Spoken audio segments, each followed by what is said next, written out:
ಅದಿರಲಿ, ಈಗೇನು ಮಾಡುವುದು ಮಾವ? ಕೃಷ್ಣನ ಸಂಧಾನಕ್ಕೆ ಸಮ್ಮತಿಸಲು ಅಥವಾ ಯುದ್ಧವೇ ಸಿದ್ಧವೆಂದು ಪ್ರತಿಭಟಿಸಲು? ಕೃಷ್ಣನು ಶಾಂತಿಗಾಗಿ ಬಂದಿಲ್ಲ. ಪಕ್ಷದಲ್ಲಿ ಈ ಕೌರವೇಶ್ವರ ವೈಭವಕ್ಕೆ ತೃಣೀಕರಿಸಿ ಆ ದಾಸಿಯ ಪುತ್ರನಾದ ವಿದುರನ ಮತ್ತು ಜೋಪಡಿಯನ್ನು ಆಶ್ರಯಿಸುತ್ತಿದ್ದರೆ ಪ್ರಾರಂಭದಲ್ಲೇ ಸಹಿಸಲಾಗದೆ ಅಪಮಾನ ಭಕ್ತಿ ವೈರಾಗ್ಯದಿಂದ ವಂಚಿತರಾದ ನೀನು ಈ ಅಪಮಾನವನ್ನು ಹೇಗೆ ಸಹಿಸಿಕೊಳ್ಳುವೆ? ಮಾವ, ಕೃಷ್ಣನಲ್ಲಿ ನಿನಗೆ ಇಷ್ಟೊಂದು ದ್ವೇಷವಿದೆ? ಕೃಷ್ಣನು ಕ್ಷತ್ರಿಯ ಜಾತಿಯ ಕಳಂಕ ಸ್ವರೂಪ. ಭರತ ವರ್ಷದಲ್ಲಿ ಕ್ಷತ್ರಿಯರನ್ನೇ ನಿರ್ಮೂಲ ಮಾಡಲೆಂದು ಅವತರಿಸುವ ಮಾಯಾವಿ. ಯಾರೋ ಅವನ ಪ್ರತಿಷ್ಠೆಗೆ ಮರುಳಾಗಿ ಭಗವಂತನೆಂದು ಪೂಜಿಸುವರೋ ಅವರನ್ನೇ ನಾಶ ಮಾಡಿದರು. ಹಾಗಾದರೆ ನನ್ನೇಕೆ ದ್ವಾರಕೆ ಕಳಿಸಿ? ಜರಾಸಂಧ ಶಿಶುಪಾಲ ನಿನಗೆ ಪ್ರವೃತ್ತರಾಗಿದ್ದರು. ಕಾರಣವಿಲ್ಲದೆ ಅವರನ್ನು ಕಂಸನನ್ನು ವಧಿಸಿ ಮುರುಳಾಗಿರುವ ಉಗ್ರಸೇನ ಕೂಡಿಸಿ ಸಹೋದರನ್ನು ಸುರಪಾನರತ್ತರಾಗಿ ಮಾಡಿ ರಾಜ್ಯವನ್ನು ತನ್ನ ಕೈವಶ ಮಾಡಿಕೊಂಡರು. ಇಂಥವನಿಗೆ ಮನ್ನಣೆಯ ಕೌರವೇಶ್ವರ. ಮಾವ, ಹಾಗಾದರೆ ನನ್ನೇಕೆ ದ್ವಾರಕೆ ಕಳಿಸಿದೆ? ಆ ನನ್ನ ಗೋಪಾಲನ ಮನೆಯ ಬಾಗಿಲಲ್ಲಿ ನಿಂತು ಯೋಧರ ಸಹಾಯವನ್ನು ಕೇಳುವುದು ಈ ಚಂದ್ರಕುಲ ಚಕ್ರೇಶ್ವರನಿಗೆ ಉಚಿತ ಮಾವ? ಅದಕ್ಕೊಂದು ಉದ್ದೇಶವಿತ್ತು. ಏನು ಮಾವ ನಿನ್ನ ಉದ್ದೇಶ?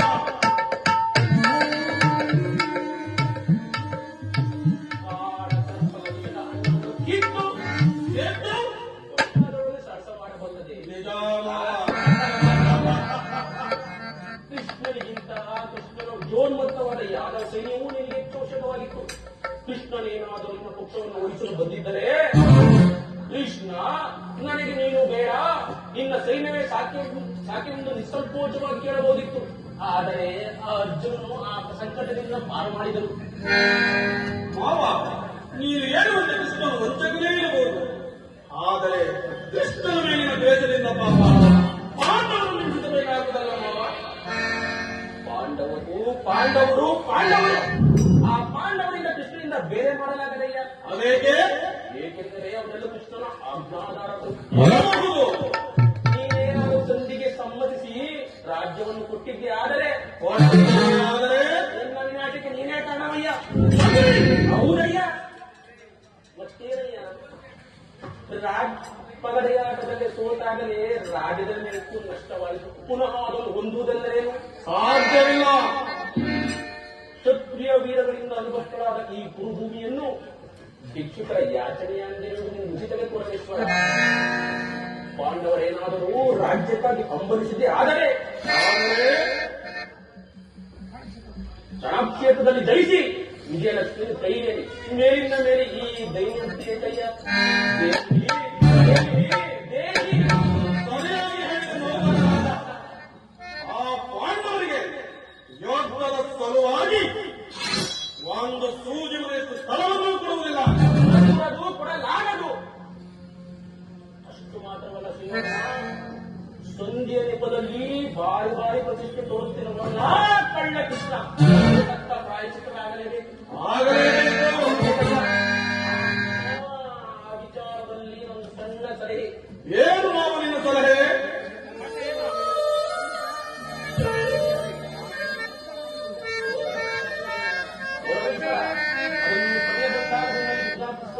ಈಗ ಸಭೆಗೆ ಗೆಳೆಯರೆ ಪರಮೇಶ್ವರ. ಮಾವ, ನಿನ್ನ ಸಲಹೆ ಹೊರತಾಗಿ ಈ ದುರ್ಯೋಧನ ಯಾವ ಕಾರ್ಯವನ್ನು ಮಾಡುವುದಿಲ್ಲ. ಅದೇ ಮನೆ ಹೋಗೋಣ.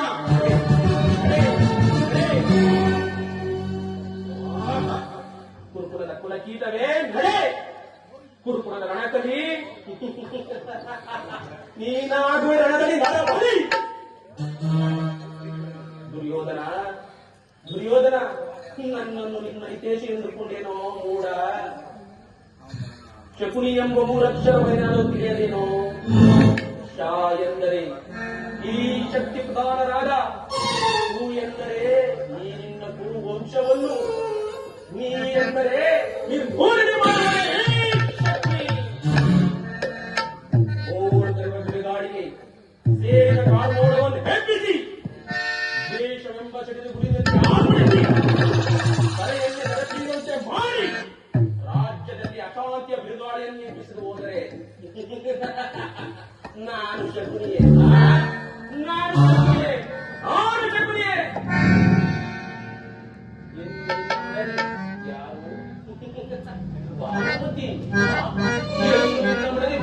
ನಿನ್ನ ಎಳೆದ ಮೇಲೆ ಬಿದ್ದು ಹೊರಡಾಡಿ ಸಾಯುವಳು. ಅಂದಿಗೆ ಅಂದಿಗೆ ಈ ಶಕುನಿಗೆ ಶಾಂತಿ ವಿಶ್ರಾಂತಿ ಮನಃಶಾಂತಿ. ಅಧಿಕಾರವಂತೆ ಅಧಿಕಾರ ನಾಯ್ ಇನ್ನೆಷ್ಟು ದಿನವಾ ನಿನ್ನ ಅಧಿಕಾರ ಅಧಿಕಾರ ಅಧಿಕಾರ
ಅಧಿಕಾರ ಇನ್ನೆಷ್ಟಿದೆ ಓ ನಿನ್ನ ಅಧಿಕಾರ ಅಧಿಕಾರ ಅಧಿಕಾರ ಅಧಿಕಾರ